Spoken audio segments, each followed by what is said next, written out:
Que faut-il faire dans cette situation? Je rencontre plusieurs personnes au quotidien en tant que business coach et je me suis rendu compte qu'effectivement, elles ont souvent deux grosses erreurs qu'elles commettent dans leur processus de développement d'entreprise.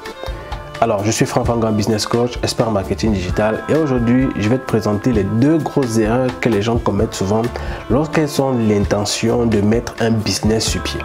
En fait, il s'agit de quoi? Il s'agit de, premièrement, le fait que les gens pensent plus à comment trouver de l'argent pour pouvoir lancer leur business et ils pensent moins à comment est-ce qu'ils vont vendre leurs produits ou leurs services.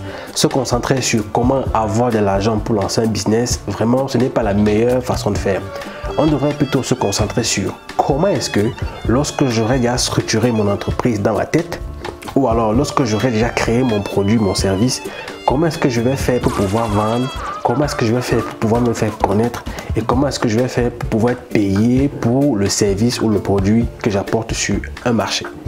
Donc, ça fait que lorsque vous vous concentrez plus sur comment gagner de l'argent en vendant votre produit, vous mettez en place un système psychologique qui fait en sorte que progressivement les occasions se créent. Parce que moi j'ai connu plusieurs personnes qui ont lancé des entreprises encore dans leur tête, mais qui ont gagné de l'argent avant même de créer l'entreprise de façon officielle. Je conseille souvent aux gens avec qui je travaille d'être un peu plus intelligent que le système. Le système demande de créer une entreprise pour vendre des produits, mais moi je vais vous demander de faire l'inverse, c'est-à-dire quoi? Vous créez le produit, vous commencez à le vendre, vous le testez et avec le temps, en fonction de comment est-ce que les choses se passent, surtout en fonction de l'argent que vous commencez à gagner, vous pensez maintenant à structurer l'entreprise derrière. Parce que lorsque vous utilisez cette stratégie-là, vous n'êtes pas soumis à un souci que je vois souvent plusieurs personnes vivre, c'est-à-dire elle a lancé une entreprise, elle a investi environ 2 millions sur un business, mais elle n'a pas de clients. En fait, ça ne sert à rien de mettre un business sur pied et ne même pas savoir où est-ce que les clients vont venir. Je te conseille vivement, si tu es dans cette situation-là, si tu veux lancer un business, d'essayer d'abord de mettre ton produit, ton service gratuitement au service des gens ou alors de commencer à vendre tes jus, tes machins au quartier afin de vérifier si ton produit est bon. Et lorsque tu auras vraiment une clientèle qui va te confirmer qu'effectivement ton produit passe sur le marché, tu penses maintenant alors à créer une entreprise de façon physique, c'est-à-dire avoir des bureaux et tout ce qui va avec. Et utiliser cette stratégie-là va te permettre justement d'avoir moins peur par rapport à l'avenir.